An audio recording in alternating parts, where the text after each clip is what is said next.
বাংলাদেশের প্রধানমন্ত্রী তিনি প্রস্তাব রাখলেন মহল্লা ভিত্তিক কমিটি হবে।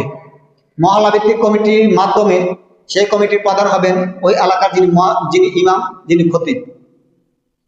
যিনি ইমাম বা যিনি খতিব তাকে যদি প্রদান করে ওই মহল্লার ভিতরে একটি কমিটি করে দেওয়া হয়, তাহলে ওই মহল্লার ভিতরে চাঁদাবাজ থাকবে না, ওই মহল্লার ভিতরে সন্ত্রাসী থাকবে না, ওই মহল্লার ভিতরে হাইজেক থাকবে না, ওই মহল্লার ভিতরে যারা নেশাখোর তারাও ভালো হয়ে যাবে, বা সমাজটা একটা সুন্দর একটি সমাজে পরিণত হবে।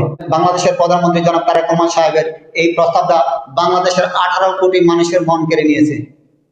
আমরা আশা করব যে বাংলাদেশের জন্য, যে সুন্দর বাংলাদেশের জন্য বাংলাদেশের তরুণ ছেলেরা জীবন দিয়েছে, যে সুন্দর একটি বাংলাদেশের জন্য বাংলাদেশের নারী পুরুষ জীবন দিয়েছে, অনেক মা বোন ধর্ষণ হয়েছে, 24শে জুলাই আন্দোলন হয়েছে, অনেক মানুষ নিহত হয়েছে, অনেক মায়ের কোল খালি হয়েছে।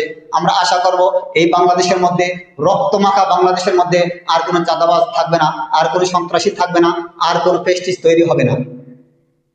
বাংলাদেশের নতুন নিযুক্ত প্রধানমন্ত্রী জনাব তারেক রহমান সাহেব যেই উদ্যোগটা নিলেন, যদি এই উদ্যোগটা আলহামদুলিল্লাহ বাস্তবায়িত হয়ে যায়, তাহলে সমস্ত বাংলাদেশটা হবে একটি সোনার বাংলাদেশ, সমস্ত বাংলাদেশে হবে একটি রূপালী বাংলাদেশ, সমস্ত বাংলাদেশ পৃথিবীর মানচিত্রের মধ্যে একটি মাথা উঁচু করে দাঁড়াতে পারবে, যে বাংলাদেশের মধ্যে সন্ত্রাসী নাই, যে বাংলাদেশের মধ্যে শোক নাই, চাঁদাবাজি নাই।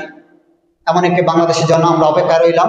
18 কোটি মানুষ বর্তমান প্রধানমন্ত্রী জনাব তারেক রহমানের পাশে আছে এবং পাশে আমরা থাকবো ইনশাল্লাহ।